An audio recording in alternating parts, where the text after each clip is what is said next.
vamos por ese recorrido de los salmos. Lo he dicho varias veces. Quiero recorrer la vida de los salmos. La semana pasada vimos el Salmo 31 y ya hemos visto unos cuantos, por lo menos unos 30 salmos. Y hoy quiero detenerme en un salmo porque considero que nos da fortaleza en nuestra vida. Los salmos son aquellas experiencias de hombre en la cual usted y yo nos podemos identificar y sentir que no somos raros, que no somos gente de otro planeta o que somos menos espirituales, porque sentimos, porque lloramos, porque clamamos, porque sentimos en algunas ocasiones que no podemos más. ¿Alguien se ha sentido así? ¿Hay alguien que se identifique conmigo, que en un momento de situación diga no puedo más? Eso no es malo, eso es parte de nuestra humanidad. El asunto es a quién le decimos eso y bajo qué concepto. Entonces hay tormentas en nuestra vida muchas veces, hay adversidades que realmente están para llevarnos a un nivel mayor. Yo no estoy hablando de la tormenta y la adversidad que viene por causa de nuestra desobediencia. Estoy hablando de la tormenta y la adversidad que viene por causa de nuestra obediencia. Miren lo interesante, en la vida de un hijo de Dios hay tormentas que vienen por causa de su desobediencia. Un ejemplo de eso, ¿quién es? Jonás. Y hay tormentas que vienen por causa de la obediencia y del propósito. Pablo es un ejemplo de eso. Por eso usted ve que en el relato de Jonás, cuando estudia la historia, dice que Jonás fue en busca de la tormenta, se manifiesta, él la buscó por su desobediencia, porque Dios lo manda a un lugar diferente y al no ir fue contrario y ahí llegó la tormenta. Cuando Pablo estaba en la tormenta, no estaba en la tormenta por causa de alguna falta de él, sino del propósito de Dios. Hay varias diferencias que pude ver y quiero resaltarlas, aunque no va con el salmo, pero quiero edificarlo. Jonás pagó la tarifa para navegar. Pablo intentó impedirles a esa tripulación navegar. Jonás era la causa de la tormenta, Pablo era el remedio, no la causa. Jonás durmió durante la tormenta, Pablo ayunó y oró. La bendición de Dios no estaba con Jonás en medio de la tormenta, la bendición de Dios estaba con Pablo en medio de su tormenta.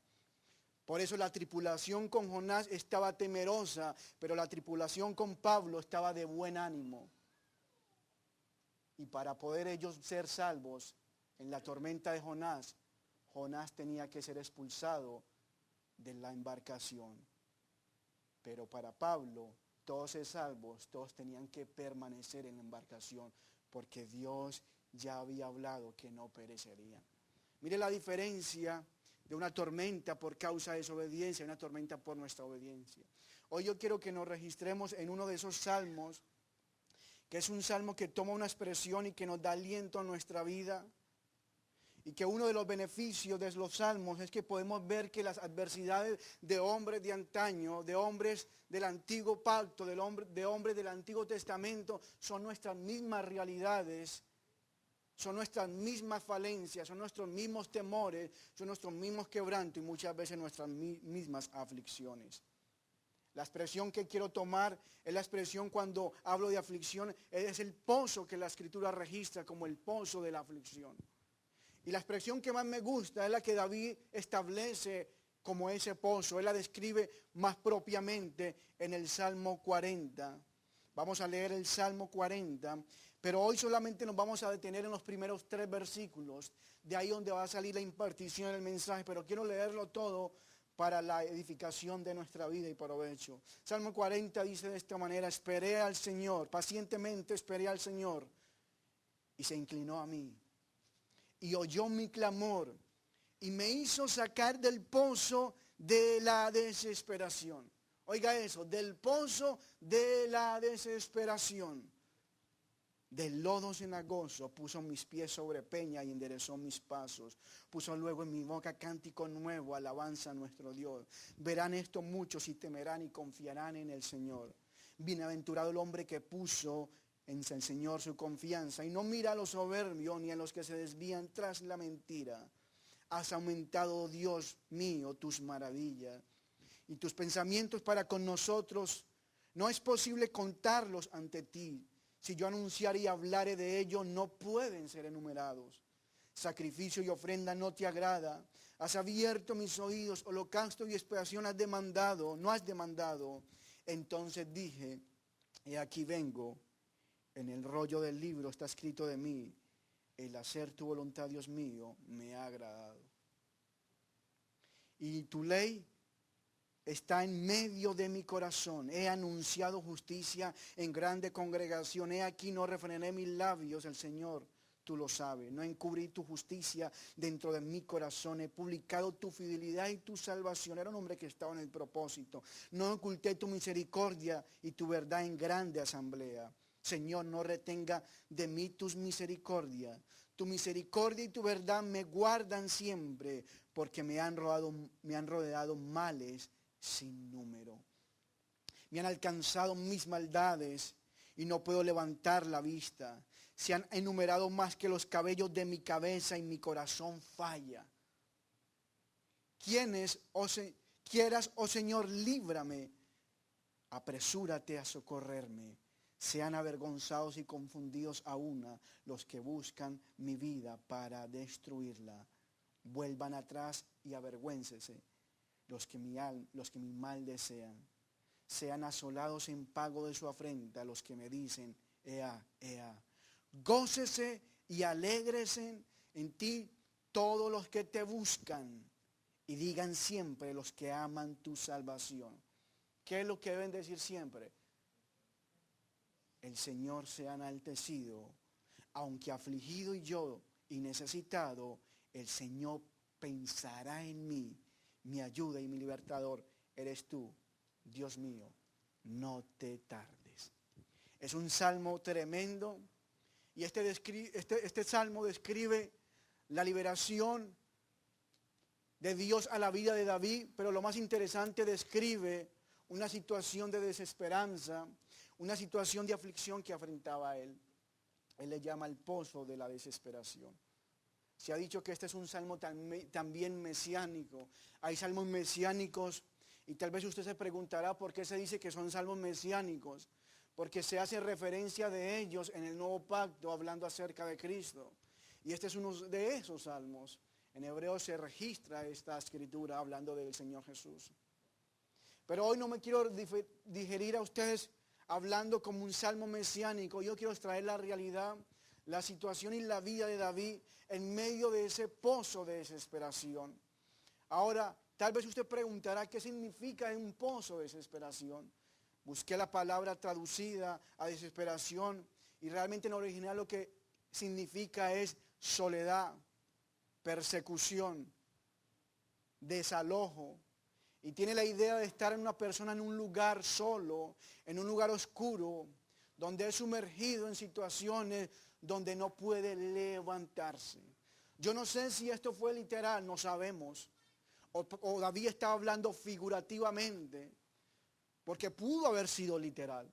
Hubo hombres de Dios que por causa del propósito fueron sometidos a los mismos pozos. Uno de ellos es Jeremías, que fue sometido a cisterna por causa del propósito.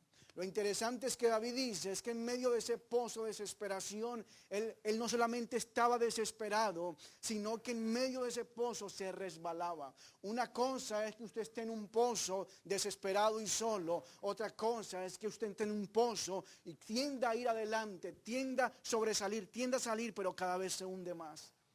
Por eso se le llama el pozo de la desesperación. Y hay una figura en el Salmo 69 donde David registra y parece que habla en un contraste similar lo que está hablando en este Salmo 40. Salmo 69, mire cómo dice, sálvame, oh Dios, porque las aguas me han entrado hasta el alma. Estoy hundido en cieno profundo donde no puedo hacer pie. He venido a abismos de aguas y la corriente me ha anegado. Intentaba salir y no podía. Intentaba buscar solución y se hundía más. Intentaba ver más esperanza, pero estaba lleno de desespero.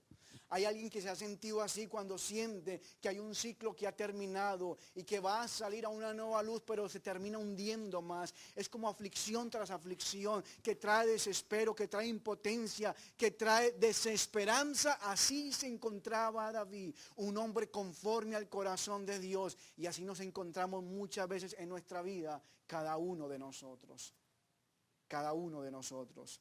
No sabemos exactamente qué fue, pero nuestra vida puede ser por situaciones diferentes. A lo mejor es el estrés de una enfermedad prolongada. A lo mejor es la situación de expectativas no cumplidas, donde tú anhelabas, has creído y has esperado una palabra de Dios, pero no se ha cumplido. A lo mejor son asuntos familiares que no son resueltos. Otras cosas que se te escapan de tus manos, pero que cada una de ellas trae una sensación de desespero. El pozo de la desesperación. De hecho, ese es el título de este mensaje, el pozo de la desesperación, donde muchas veces nuestra vida está siendo amenazada, está siendo lastimada y muchas veces tememos por ella. Ahora, ¿qué quiero decir con este bello salmo, enfocándome solamente en los 3 primeros versículos? Porque ahí está la fuerza del salmo. Ahí está como el resumen de todo el salmo. Lo otro es una descripción de todo lo que en el salmo él pedía a Dios, todo lo que él estaba aferrándose. Pero los primeros 3 versículos me dejan ver 5 experiencias, realidades que también tienen que ser hoy en nuestra vida en medio del pozo de la desesperación. ¿Se ha sentido alguna vez en desespero? Claro que sí. Y quiero mostrarte hoy 5 cosas por las cuales Dios permite ese pozo de desesperación. Y Dios lo permite porque Él sabe que después de ese pozo lo que va a salir es algo muy bueno. Es algo muy bueno. Después del pozo sale algo bueno. Después de la cisterna sale algo bueno. Después del foso de los leones sale algo bueno. Después de una cárcel en Filipos azotado sale algo bueno. Después de la cruz sale algo bueno. Después de una aflicción de meses sale algo bueno. Job, después de haber sido perseguido, abofetado, estando en cuevas, sale algo bueno. Oh, yo no sé a quién estoy hablando. Después de nuestro pozo de desesperación saldrá algo bueno. Por eso Dios lo permite. Y lo primero por lo cual Dios permite ese pozo de desesperación es para que clamemos a Él. Es lo más elemental, es lo primario. Es lo primero que David hizo en su desespero. Mire, él clamó a Dios, dice el versículo 1, pacientemente esperé al Señor y se inclinó a mí. ¿Y qué dice? Y oyó mi clamor. Una de las razones que yo puedo entender por qué Dios amaba a David de una manera tan expresiva, por qué llegó a decir Dios mismo, es un hombre conforme a mi corazón, que nadie más se lo dijo. Es porque yo veo y creo que David era un hombre que dependía de Dios en todo momento. Era un hombre que clamaba a Él. De hecho, cuando usted estudia los salmos, que en su mayoría fueron escritos por David en situaciones de aflicción, en situaciones de ayuda, solo Él es el que usa la palabra clamor. Solo Él. Y mire cómo en su dinámica Él clamaba a Dios en medio de cualquier aflicción. Rápidamente, no lo busque, yo se lo voy a leer. Salmo 4.1 dice, respóndeme cuando clamo, oh Dios, de mi justicia. Cuando estaba en angustia, tú me hiciste ensanchar, ten misericordia de mí y oye mi oración. Salmo 5.2, está atento a la voz de mi clamor, Rey mío y Dios mío, porque a ti oraré. 17.1, oye, oh Señor, una causa justa, está atento a mi clamor, escucha mi oración hecha de labios sin engaño. Salmo 18.6, en mi angustia invoqué al Señor y clamé a Dios y Él me oyó. Salmo 22.2, Dios mío, clamo de día y no respondes, y de noche y no hay para mí reposo. Salmo 27.7, oye, oh Señor, mi voz, con que a ti clamo, ten misericordia de mí y respóndeme. 28.2, oye la voz de mis ruegos cuando clamo a ti, cuando alzo mis manos en su santo templo. 39.12, oye mi oración, oh Señor, y escucha mi clamor. no calles ante mis lágrimas. 55:2, está atento y respóndeme cuando clamo en oración y me conmuevo. 61:1, oye, oh Dios, mi clamor, a mi oración atiende. 86:3, ten misericordia de mí, oh Señor, porque a ti clamo todo el día.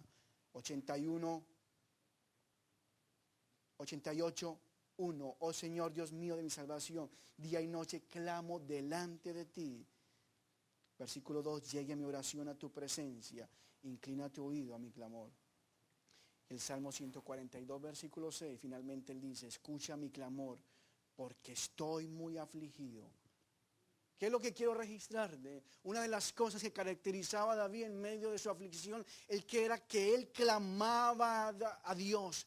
Y clamaba a Dios perseverantemente, dice, todo el día, en todo momento. Y clamaba a Dios sin esconder su humanidad. Oh, esto es bello en David. David no era un hombre que se pretendía mostrar fuerte aun siendo rey de Israel. No era un hombre que escondía sus temores, sus lágrimas. Esto es bello en la Escritura. Y esto debe ser algo que tú y yo debemos expresar a Dios. Porque cuando estamos de esa manera, lo que le estamos diciendo es, en ti esperamos, en ti confiamos, a ti clamo.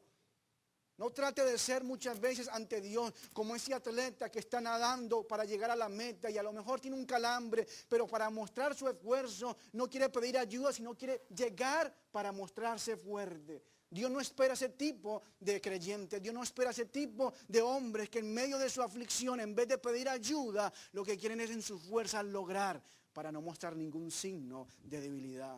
No, Dios no nos quiere que seamos como un atleta, todo lo contrario, como niños que aún tal vez en medio del agua, en medio de lo inmenso tenemos temor, no hay angustia, pero podemos decir confiadamente, papi, papi, ayúdame, tú eres mi Dios. Ese era David, un hombre que le hablaba a Dios con un corazón que le clamaba confiadamente. ¿Sabes? Es hermoso cuando un hombre quebrantado clama. Es hermoso cuando un hombre no esconde sus debilidades, sino que en sus debilidades puede creer que en ella Dios se fortalece grandemente. Desafortunadamente vivimos en un mundo donde queremos esconder nuestras debilidades. Desde el púlpito se propaga, no hay un índice de enfermedad, no hay un índice. Por eso la gente tiene a los pastores como los superhéroes. Pero en culpas también es de los ministros, porque ellos nunca muestran que se enferman, ellos nunca sufren, nunca son tentados, nunca tienen problemas en su matrimonio, sus hijos son los mejores, sacan las mejores calificaciones, viven en el mejor carro, en la mejor casa, tienen todos los recursos, tienen puertas abiertas. ¿Dónde está eso en la Escritura? El apóstol Pablo abría su corazón y decía, he temido, tengo miedo, me buscan. El apóstol Pablo tuvo temor. Dice la Escritura que por temor fue descolgado por medio de un muro y salió.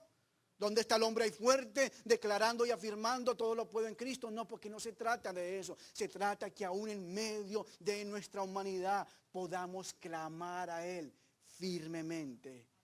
Porque cuando aclamamos a Dios con perseverancia, Él nos oye. Por eso dice David, y Él me oyó. Esta verdad está en Lucas 18:7. Mire cómo dice, ¿y acaso Dios no hará justicia a sus escogidos que claman a Él? No es que piden, porque el clamor aquí es un deseo inmenso que sin Él no puedo. No es como una acción entre mis cartas. No es como, bueno, en este problema, en esta adversidad tengo varias opciones. O el banco me ayuda, o el familiar me socorre, o al final Dios me interviene. No. Ese clamor no es una acción en muchas. Ese clamor es solamente Él. Si no me ayudas, perezco. Quedo en ese pozo de desesperación. No puedo salir de ahí. Y eso es lo que Dios está buscando de nosotros. Salmo 34:6.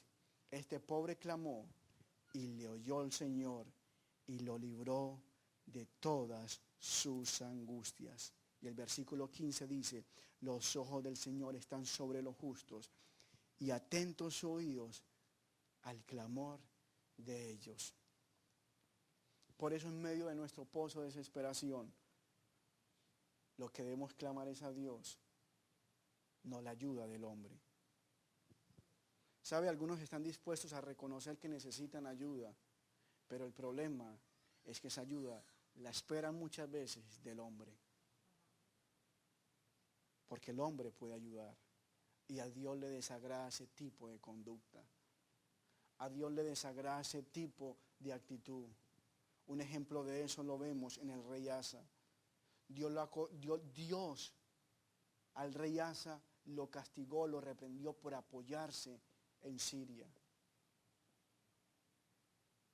Y pensando uno que hubiera aprendido la lección, al final de sus días lo que menos aprendió fue a confiar y a depender y a clamar a Dios. Porque aunque sabía que necesitaba ayuda, su clamor y su esperanza estaba en el hombre. Miren el segundo libro de las Crónicas esta realidad.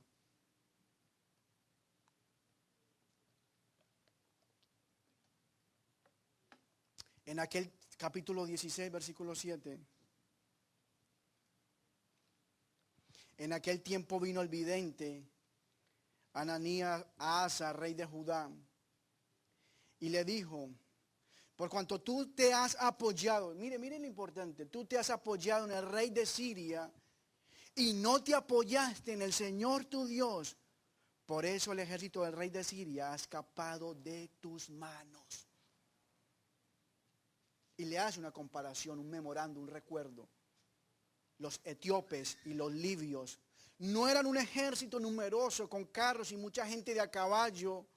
Con todo, ¿por qué te apoyaste en el Señor? Él los entregó en tus manos. Lo que está refiriendo a lo que pasó en el capítulo 14, donde este profeta le está dejando ver que en algún momento Asa se apoyó en el Señor. Y aunque ellos eran alrededor de 500,000 de soldados, enfrentaron a los etíopes y a los libios, que eran casi 1,000,000. Dice la Escritura que eran 1,000,000 de ejército. Sin embargo, el Señor, por cuanto se apoyó en él, los socorrió. Le está recordando que había fallado, que no hizo lo que en algún momento había hecho.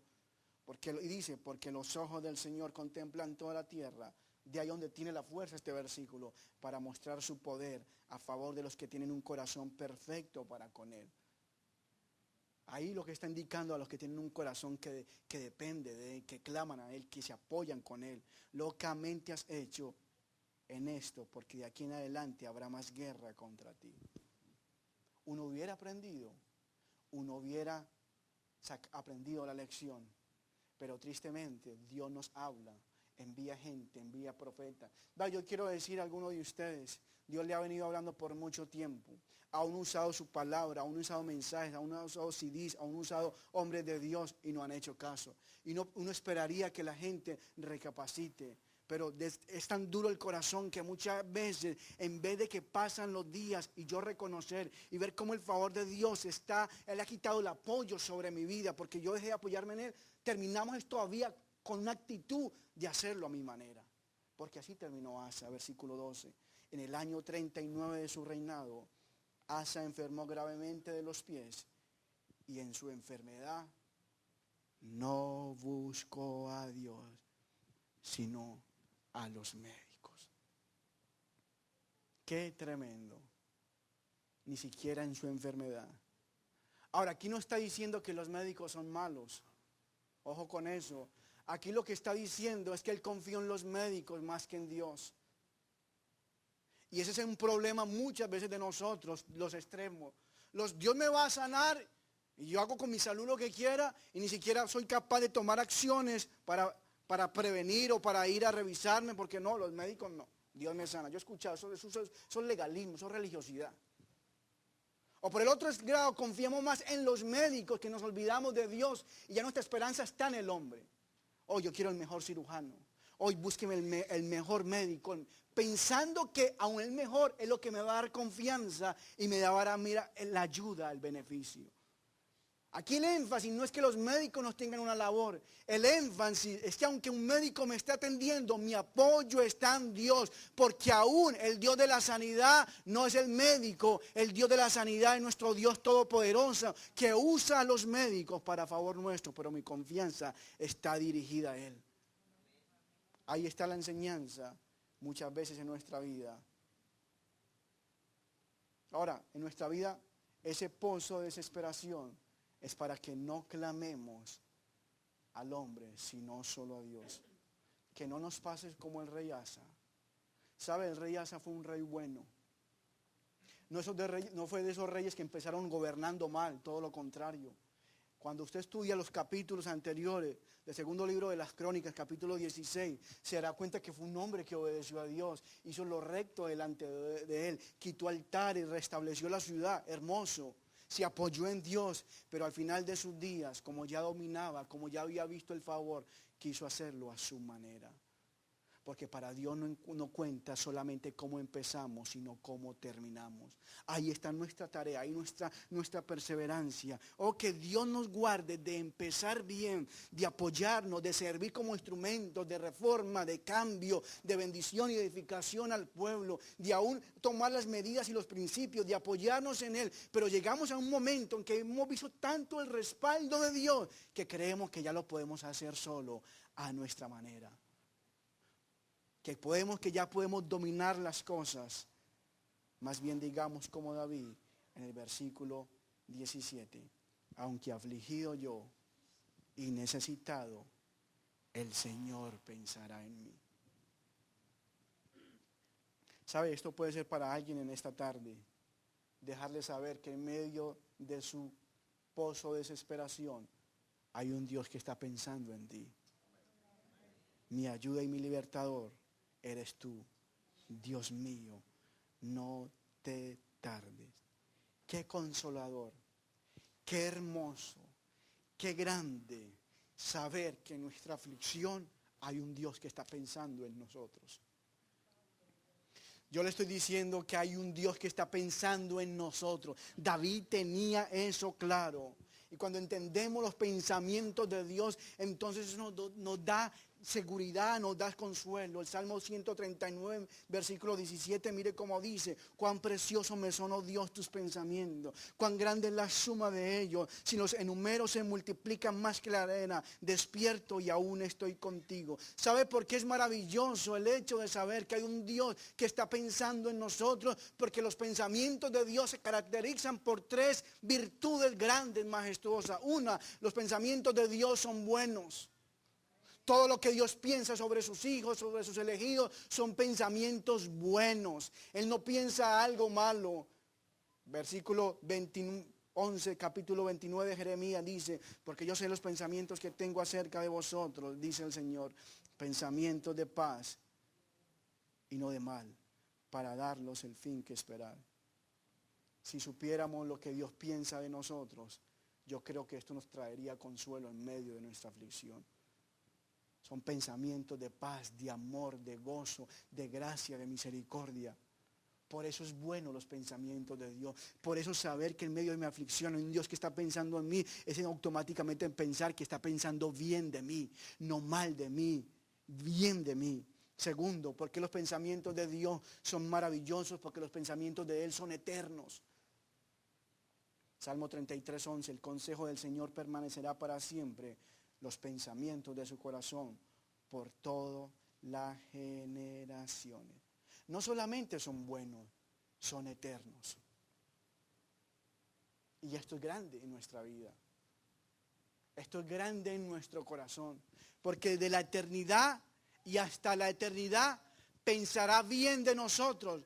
¿Sabe? Dios hoy no está pensando una cosa de usted y en la eternidad pensará otra. O está pensando mal de usted en este momento y en la eternidad bien. No, los pensamientos de Dios desde la eternidad hasta la eternidad son buenos para con sus hijos. Y esto es grande porque esto solamente lo logra Dios. Por más que usted ame a una persona y por más que usted piense muy bien en esa persona, lo máximo que podrá pensar bien de esa persona es por un momento. Porque aún en medio de su vida se puede ocupar de ciertas cosas y deja de pensar en esa persona. Porque aún nuestro corazón cambia. Yo puedo pensar bien de ti y mañana no necesariamente, porque estoy lleno de emociones. Pero ¿sabe lo bueno de Dios? Que los pensamientos buenos de Dios son eternos, porque Él no es voluble, Él no está ocupado, ni Él duerme. Por eso son eternos para siempre. Y lo más grande, los pensamientos de Dios son confiables. ¿Qué quiero decir con confiables? Que son efectivos. Es decir, todo lo que Dios piensa de nosotros se lleva a cabo.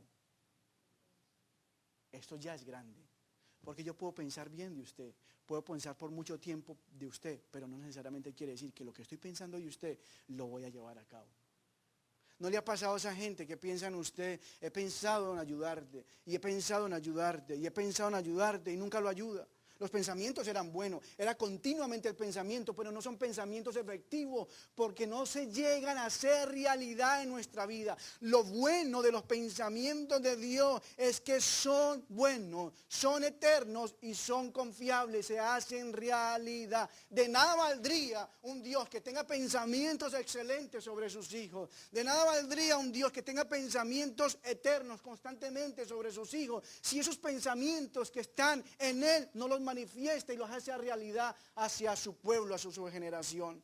Por eso Jeremías, el capítulo 29, ¿cómo termina? Pensamientos de paz y no de mal.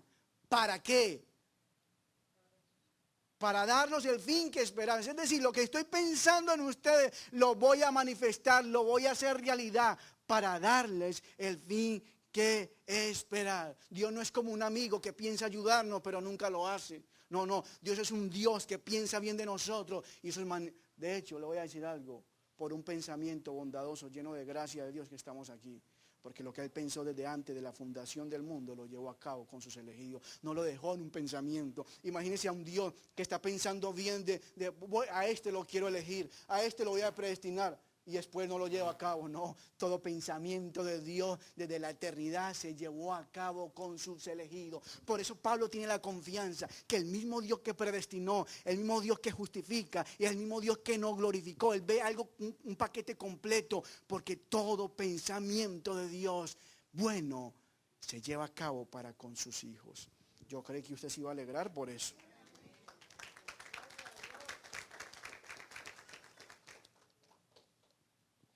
Sufrimos cuando no entendemos los pensamientos de Dios, pero en medio de nuestro pozo de desespero, si entendiéramos lo que Dios piensa de mí, entonces yo puedo gozarme.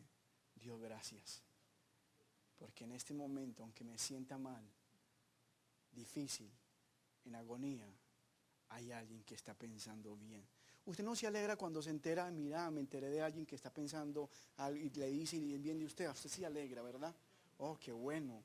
Sea un amigo, sea un líder. Hasta la suegra usted se alegra. ¿Cuánto más saber que el Dios que no está obligado, porque no, eso es lo bueno, manifiesta sus pensamientos? Ahora, que no sepamos qué es lo que está pensando es otra cosa. Pero la clave es saber de que son buenos, que son eternos y que se harán realidad. La segunda verdad que yo veo en este pozo de desesperación y que David nos enseña es que Dios lo permite, no solamente para que clamemos a Él, sino para que confiemos en Él. Versículo 1 dice, pacientemente esperé al Señor. Lo que esto quiere decir es que David confiaba a tal punto en Dios, de tal manera que pacientemente esperaba. Era una confianza de esperanza. Era una confianza de paciencia. En el original el texto dice de esta manera, esperé esperando. Y eso es un hebraísmo que significa esperar con esperanza. Porque usted puede esperar y no tener esperanza. O sea, estoy esperando por si se da.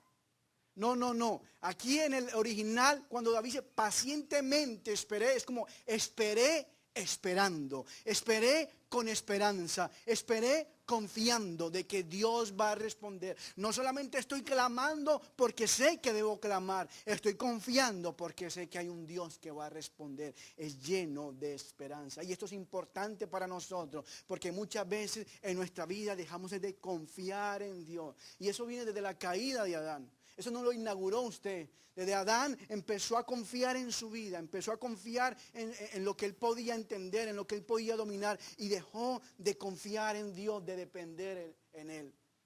Por eso Dios permite muchas veces pozos de desesperación para nuevamente enseñarnos a confiar en Él, a entender y a esperar en un Dios que llega a tiempo. Aunque la ayuda para nosotros parece llegar tarde. Pero ya lo hemos sabido, Dios nunca llega tarde y Dios nunca llega antes de tiempo. Ni lo uno ni lo otro. ¿Por qué? Porque si llegara antes, nuestra confianza no sería sólida. Y si llegara después, nuestra confianza sería poco productiva. Me gusta como lo dijo un escritor. Dice, la ayuda de Dios no viene antes de tiempo para que conozcamos la dicha de confiar en Él. Claro, si llega antes no alcanzó a confiar en Él. Ni tampoco llega tarde para que no suframos la miseria de confiar en vano. Por eso llega a tiempo. A tiempo, a tiempo, a tiempo. Y Él responde en nuestra vida. ¿Saben? Nosotros perdemos muchas cosas de vista por falta de paciencia. Aquí la clave de la confianza de David era que pacientemente esperé. No dice esperé, pacientemente esperé. Yo sé que es algo que cada uno de nosotros tenemos que trabajar. La paciencia es algo que esta humanidad necesita. La paciencia es algo del fruto del Espíritu Santo que se debe manifestar en nuestra vida. Perdemos cosas por falta de paciencia. No sé si ha tenido la experiencia de entrar a esos consultorios donde se tiene una cita y por X o Y razón llega el doctor tarde, se atumultan la gente esperando la cita y uno se va llenando ¿de qué? De desespero, de impaciencia. Y por falta de tener paciencia pierde el enfoque, aún pierde el sentido y muchas veces hasta pierde el turno. ¿Por qué? Porque se va. Sí, a mí me pasó. Recuerdo en embarazo, hermano, Dios me probó la paciencia en ese lugar que no, eso no es con cita, eso es el que primero llegue y uno llega, pero ya hay muchos adelante. Y es mi impaciencia, porque habrá alguien que se identifique conmigo, o yo soy el único que me impaciento manejando y el trancón. O hay alguien que se identifique conmigo, o yo soy el único que me impaciento una llamada de servicio al cliente. O aquí como hay como muchos ángeles aquí redimidos. Y recuerdo que ya no, vámonos, otro día venimos. Después llamaban a mi esposa que ya eran los próximos que seguíamos. Uno por falta de paciencia pierde muchas cosas de vista. Por eso la confianza paciente en Dios tiene recompensa. Hoy yo quiero decirte, tu espera no es en vano. Tu espera en Dios no es en vano. Mire cómo dice el Salmo 39:7. Y ahora, Señor, ¿qué esperaré? Mi esperanza está en ti. Isaías 40:31 dice, los que esperan al Señor tendrán nuevas fuerzas. No es en vano. Tendrán. Levantarán alas como las águilas. Correrán y no se cansarán. Caminarán y no se fatigarán. La confianza paciente en Dios tiene recompensa. Plenitud de vida, esta palabra es para nosotros. La confianza paciente en Dios tiene recompensa. Dios es un Dios que recompensa a aquellos que confían pacientemente en Él. Tú y yo no somos como una veleta del viento mirando y apuntando un día para acá y otro día para allá. No, nuestra confianza es paciente. Es como aquel cazador que tiene su mirada puesta en el animal, mirando, no distrayéndose, mirando porque el hambre que tiene es tan grande que no permite desenfocarse porque sabe que lo cazará. Tú no eres pacientemente esperando hoy por un lado y luego mañana. No, que seamos como ese tipo de personas definidos sabiendo que tenemos recompensa y que pronto habrá respuesta para saciar. Dios lo que quiere es eso en nuestra vida, que nuestra hambre por Él sea tan grande que nos lleve a esperar con regocijo. Mire la conclusión que llega David en el versículo 4. Bienaventurado el hombre que puso en Dios su confianza. Bienaventurado. Y no mira a los soberbios ni a los que se desvían entre las mentiras. El Salmo 146 explica una gloriosa verdad también, versículo 5. Bienaventurado aquel cuyo ayudador es el Dios de Jacob, cuya esperanza está en el Señor su Dios. ¿Cuántos confiamos en Dios? ¿Para cuántos Dios es nuestra ayuda? Bienaventurado, doblemente bendecido, dichoso, feliz, diferente a todo. Eso es lo que dice la Escritura. Que esto nos ayude. No sabemos a lo mejor cuándo responderá, pero lo que importa aquí es que vendrá, que responderá. La tercera verdad que yo veo y razón por la cual Dios permite a veces ese pozo desesperado. ¿Sabe? Dios es un Dios que podría solucionar de momento y evitar en nuestra vida el desespero. David se llegó a desesperar, Por eso le llama el pozo de la desesperación. De que no puedo más, ya, si me agotan. Hay un salmo que no recuerdo bien, pero él dice que lloro de día y de noche y mi cama está inundada de lágrimas por ver la respuesta y no había. Y Dios permite eso para que clamemos, confiemos, pero otra verdad, para que le conozcamos a Él. Mire cómo dice el versículo 2, y me hizo sacar del pozo de la desesperación, del lodo cenagoso. ¿Sabe? Lo que yo veo aquí es que Dios permite esas situaciones para que conozcamos su poder y su gloria como nunca antes. Aquí David puede conocer a un Dios que le rescata de una situación de desesperación a una condición de seguridad. Ahora, ¿por qué digo que Dios nos permite el pozo de desesperación para que lo conozcamos a Él? Porque está comprobado que las adversidades nos llevan a conocer más a Dios que aún los propios éxitos. Eso está comprobado. Tú y yo conocemos mejor a Dios mediante el sufrimiento. Tal vez a usted no le guste, pero eso es una realidad. El seminario te puede enseñar teología, pero solamente en el sufrimiento puedes llegar a conocer a Dios. El seminario te puede dar información, pero solamente en el sufrimiento Dios te da formación.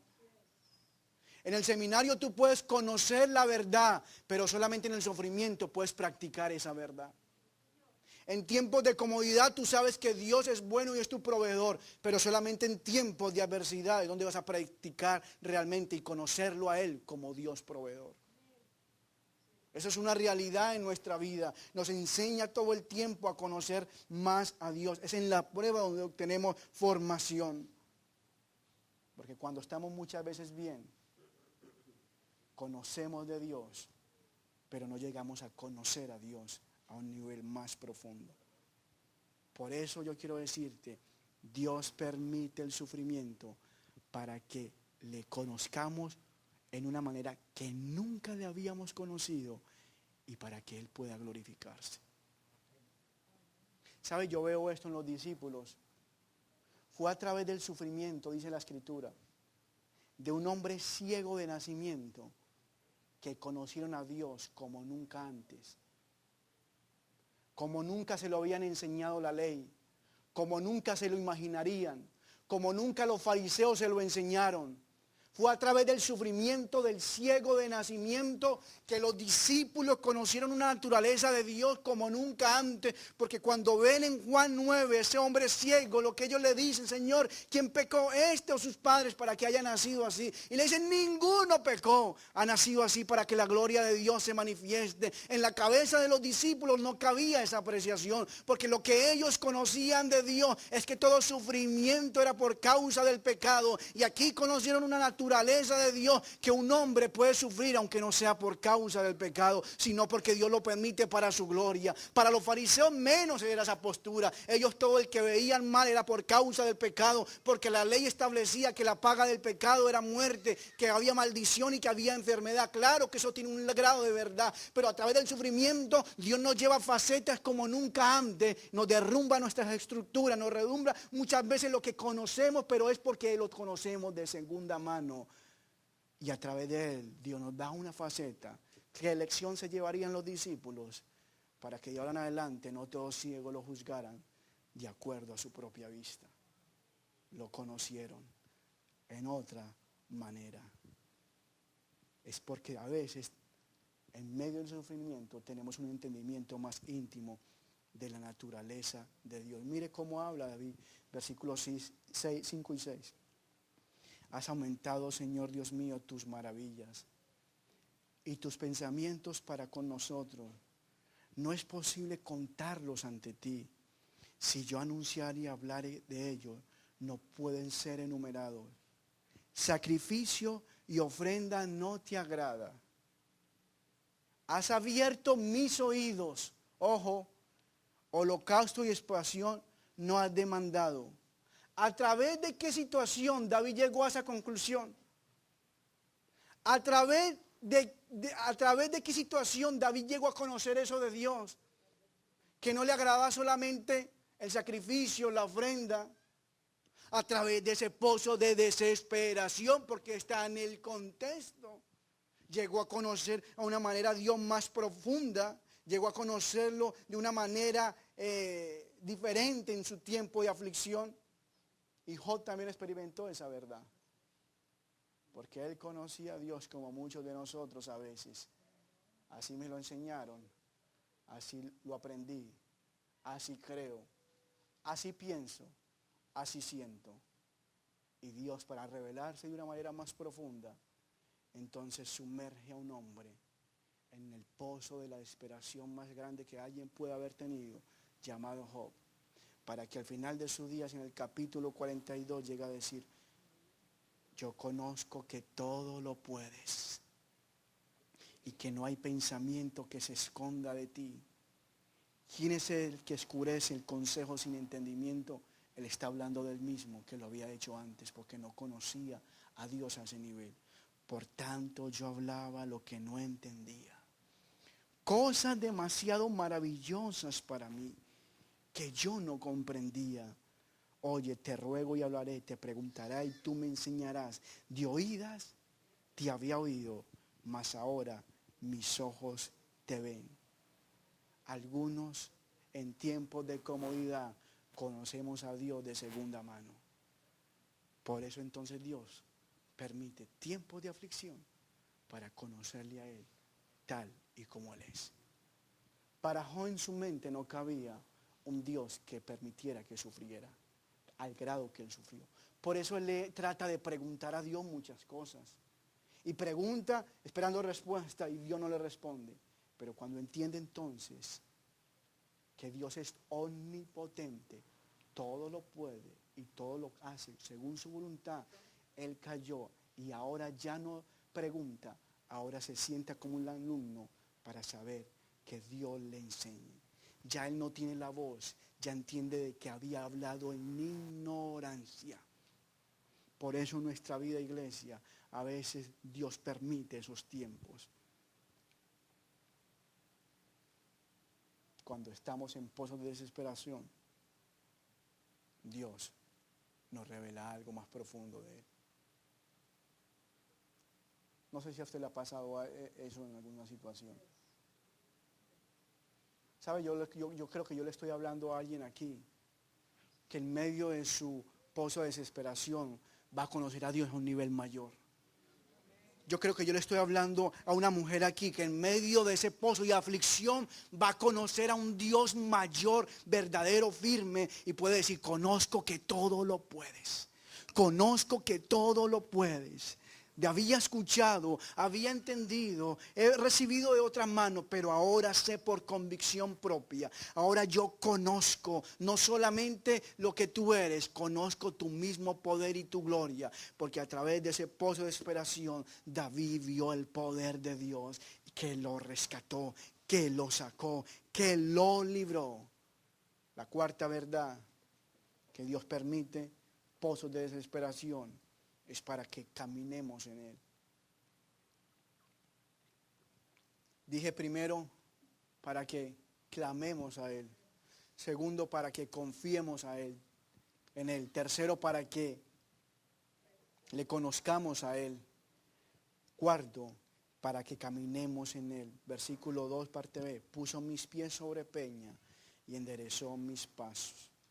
Después de que David fue rescatado del pozo, Dios mismo afirmó sus pasos. Ahora, ¿por qué Dios enderezó los pasos de David? No estamos hablando figurativamente, literal no sabemos, pero la verdad implícita está ahí, para que caminara en Él. Nadie endereza unos pasos para que siga como quiera. Endereza sus pasos para que camine en la dirección de Dios. Implícitamente la enseñanza es que los problemas muchas veces en nuestra vida nos dan dirección, nos encamina, nos llevan a hacer la voluntad de Dios. Por eso Dios muchas veces permite eso. Yo creo que esta es una de las razones más importantes que debemos comprender. Dios permite pozos de desesperación para que caminemos, para caminar, para hacer su voluntad. Porque a veces no la hacemos, entonces Dios permite esos tiempos para que caminemos, endereza nuestros pasos y a veces también prueba nuestro corazón.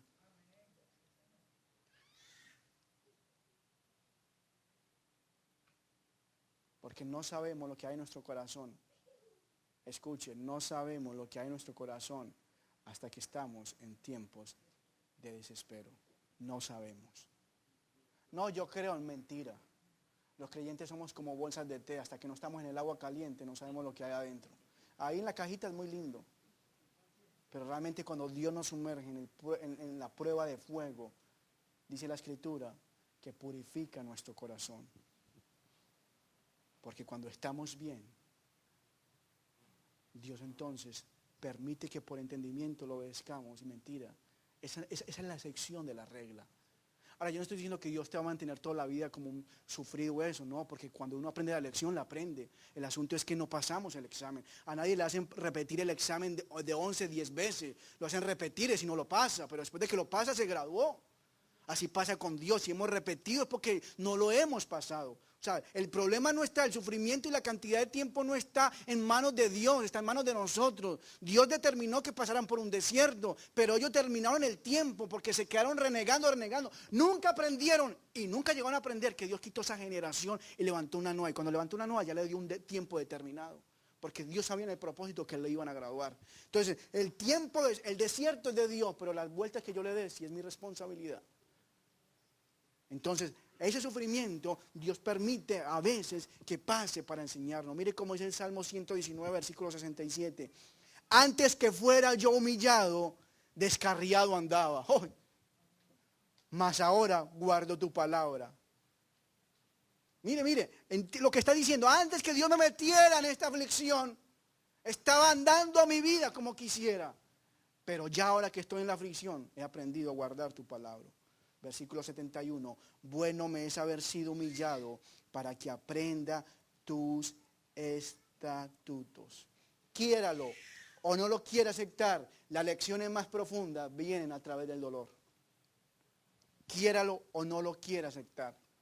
Porque Dios nos ve como niños que todavía no hemos madurado en ciertas áreas. Es como ese niño que usted le puede decir toda la vida, no toque el fogón, pero hasta que no lo toca y se quema, no aprende la obediencia. Así Dios permite muchas veces tiempos de dolor para aprender, para ser gente entendida, para encaminarnos. La comodidad es más peligrosa que la adversidad. Oh hermanos, si supiera, si tú no estás preparado para las finanzas que pueden llegar a tu mano, si tú no estás preparado para ese tiempo de comodidad, lo que le estás pidiendo a Dios es un daño. Si no estás preparado en un carácter para manejar finanzas, recursos, para que tu corazón no se desvíe, lo que te va a hacer es un daño, porque está comprobado, la prosperidad es más dañina que la adversidad. Esta realidad la vivió Moab. Jeremías 48:11, Dios dijo a la nación de Moab, quieto estuvo Moab desde su juventud y sobre su sedimiento ha estado reposado, feliz en su prosperidad. Y no fue vaciado de vasija en vasija y nunca estuvo en cautiverio. Por tanto quedó su sabor en él, no hizo absolutamente nada. Se embarcó en su comodidad, no edificó la nación, no llevó a la nación a una madurez espiritual. ¿Por qué? Porque estaba cómodo en su prosperidad. Se quedó su sabor en él y su olor no se ha cambiado. Por eso vienen días, han dicho el Señor, en que yo le enviaré trasvasadores que le trasvasarán y vaciarán sus vasijas y romperán sus odres. Y se avergonzará Moab de Quemos, como la casa de Israel se avergonzó de Betel, su confianza. Cuando Dios tiene un final para nosotros, entonces Él entiende que a través del sufrimiento vamos a aprender. Hermano, ¿por qué a veces nos creemos mejor que Dios? Si el mismo Señor Jesucristo, a través del sufrimiento, fue que tuvo que aprender la obediencia. Ni el Hijo se salvó. Ni el Hijo. Dice que por lo que padeció Hebreos, aprendió la obediencia. Ahora, ¿cuánto más nosotros, que Dios en tiempos de desespero, quiere enseñarnos, madurarnos y llevarnos? Porque en el sufrimiento lo movible es quitado y queda lo inconmovible. ¿Sabe qué es lo bueno de nosotros? Que el sufrimiento mata mucha superficialidad. ¿Se ha dado cuenta que cuando estamos sufriendo no nos preocupamos por cosas vanas? ¿Qué importa la marca del carro, la casa donde esté, la cama, la marca de la ropa? ¿Qué importa si me hablaron o no me hablaron? No, hermano, el sufrimiento en nuestra vida mata mucha superficialidad. Si estás pegado a lo superficial, te estás preparando para un tiempo de Dios enseñarte realmente lo que es importante, lo inconmovible, para que lo conmovible sea removido, dice Hebreos. Porque Dios ha determinado llevar a una iglesia santa a su morada. Entonces, como Él se ha terminado, Él sabe que uno de los instrumentos más fuertes para producir santidad es a través de tiempos de padecimiento. Hebreos dice que el Padre, como un hijo, al que ama disciplina, pero a lo último, ¿con qué propósito? Para hacerlos participantes de su santidad. ¿Cuántos quieren ser santos? Ya usted sabe usted ya sabe lo que quiero decir. Último.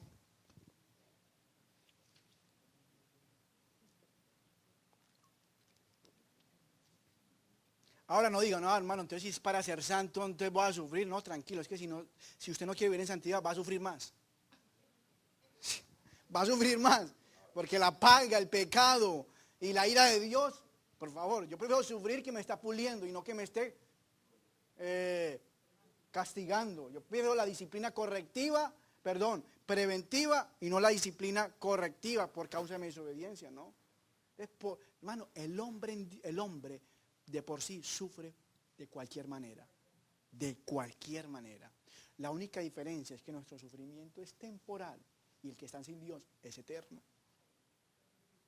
La única diferencia es que nuestro sufrimiento en Dios trae esperanza y hay gozo y paz en medio del sufrimiento, pero el otro tiene tormento, sosiego, desesperanza.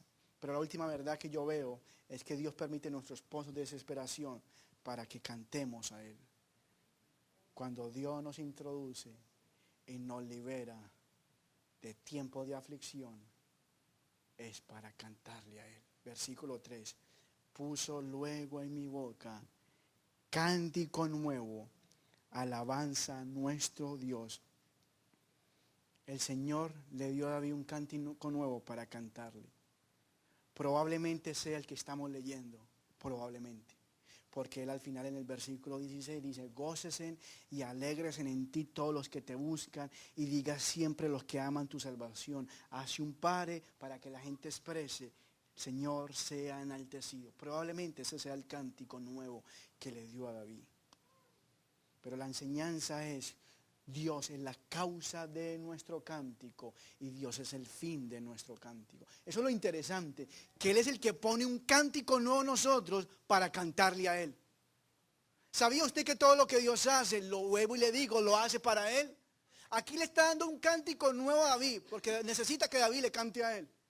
Eso sería como en lo humano, egocentrismo, orgullo. Te doy algo, pero no, porque Dios no trabaja así. Dios es un Dios santo y todo lo que hace es con el propósito de que Él sea glorificado. Ese cántico es de Dios y ese cántico es para nuestro Dios. Las personas realmente que nunca cantan cuando han pasado un momento de aflicción es porque olvidan demasiado rápido, porque creen que en su vida las cosas se han dado por ellos, porque creen que aún lo común y eso ha venido porque es así, porque es suerte o porque es parte de la naturaleza que yo me tenga que vestir o parte de la naturaleza que yo me tenga que despertar. No, hermano, usted no se tiene que despertar. A usted no le despierta un despertador, a usted lo despierta la gracia de Dios. Y cada una de esas cosas, cuando vemos en la gracia de Dios, hay una razón para darle un cántico nuevo. Yo estoy creyendo que en nuestros pozos de desesperación saldrán cánticos nuevos, porque hemos visto la mano gloriosa. No esos cánticos simplemente que ya son grabados, sino expresiones de nuestra vida que salen instantáneas, espontáneamente, porque hemos visto la mano de Dios. Oh, habrá gente aquí que en medio de su pozo lo que va a salir es un cántico de alabanza en vez de una queja, en vez de resignación, en vez de testimonios que avanzan. No, que salgan testimonios de alabanza, que salgan tiempos donde he visto un cántico nuevo. Oh, gloria a Dios. Esta es la clase de adoración que Dios quiere. La adoración. ¿Y sabe por qué es ese cántico nuevo? Porque ya hemos visto la respuesta de Dios. Como Dios sabe que somos prontos para ser adoradores en espíritu y en verdad, entonces Dios lo que hace es enseñarnos. Te meto por un tiempo, un pozo de desesperación, para que cuando salgas de ahí, salgas con una actitud de adorarme, de reconocerme y de verme como tu único Dios. Es cuando estamos sofocados que valoramos el aire. Es cuando ya sentimos que nos estamos ahogando. Yo no sé cuánto han tenido esa experiencia. Yo fui asmático por 15 años y no hay nada más desesperante que sentir que no tienes aire, que te estás yendo. Tenía que dormir prácticamente sentado. Me tenían que llevar al hospital, ponerme suero, dejarme varios días porque me daba constantemente. El que entienda de qué le estoy hablando, la necesidad del aire. Entonces cuando está respirando, valora, eso es lo que Dios quiere. Dios nos mete en momentos de desespero, donde el agua está hasta aquí, donde el aire nos falta para valorar ese aire. Cuando salgamos de ahí, le demos un cántico nuevo y agradezcamos a Dios por cada cosa que aún creímos que nuestra humanidad la hicimos por nosotros mismos. Pero no valora uno el aire hasta que no está en esa situación. No valora uno la gracia. No valora, hermano, uno el rescate de Dios hasta que no ha estado en un pozo de desesperación. Pero yo estoy creyendo que en tu proceso doloroso saldrá un cántico nuevo de tus labios. No quejas, sino adoración. Quiero terminar como termina el Salmo en el versículo 3. Verán esto muchos y temerán y confiarán en el Señor. ¿Sabe qué es lo más maravilloso? Que uno pensaría que lo más grande que pasó en medio de nuestro proceso es que pudimos ver la mano de Dios y cantar adoración nueva a Él. Uno pensaría ya por eso que es grande. No, hermano, lo más grande es que a través de nuestros procesos dolorosos, otros serán edificados. Eso ya es grande. Esto te motiva a saber que tu sufrimiento no es inútil en Dios. Esto te motiva a saber que lo que estás sufriendo no es en vano. Pablo decía, a fin de consolar a otros. Esto te motiva a saber que Dios no está perdiendo el tiempo, porque Dios no desperdicia el sufrimiento de un hijo de Dios, no desperdicia el sufrimiento de un santo. Él rescata hasta lo más mínimo para su gloria. Por eso no desperdició el sufrimiento de Job durante 6 meses. No. Dios no estaba desperdiciando cuando vio que Job no renegó y blasfemó contra él y lo dejó otros meses sufrir. No. Dios no lo estaba despreciando. ¿Sabe por qué no lo despreció? Porque hoy tú y yo somos bendecidos por ese sufrimiento. Ahí está la ganancia. Hoy yo cuando veo el libro de Job, yo digo, Dios gracias, tú eres bueno, tú todo lo puedes, eres soberano. Y aún gracias porque yo no he llegado a ese límite. Aún gracias porque hoy puedo ver que el que controla mi vida no es el diablo. Que el diablo puede proponer, pero el que dispone a lo último y cuando quiera es Dios. El diablo puede hacer todas las propuestas que quiera, pero si Dios no da el permiso, no se mueve. Pero Dios, gracias. A través del libro de Job he visto a un Dios soberano. Por eso el sufrimiento para un hijo de Dios no es en vano. Yo quiero que te quedes con esta verdad. Verán muchos esto y confiarán en el Señor. La pregunta es, ¿qué verán? Esa es la pregunta que tenemos que respondernos. ¿Qué es lo que verán? ¿Qué verán? La manifestación y la actitud que tuvo David, que confió en él, que clamó en él, que le conoció a él, que le cantó a él, que caminó en él. Eso es lo que verán, el resultado de una vida de un hombre cómo atravesó sufrimiento correctamente. No es que verán cómo sufrió. O sea, no creas que por sufrir y vivir el sufrimiento de la manera que quieras, otros van a confiar. Al contrario, todo lo contrario, puedes terminar alejándose más. Es la actitud mía en medio del sufrimiento la que la gente puede ver.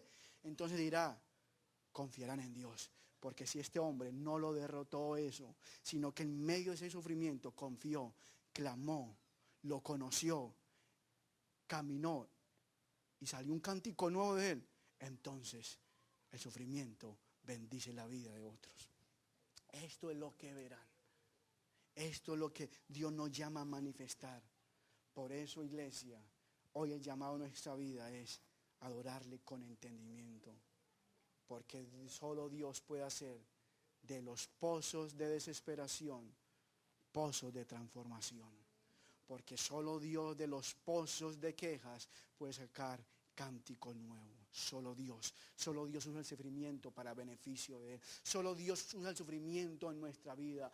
Yo no sé cualquiera de nosotros cuál sea el pozo de desesperación.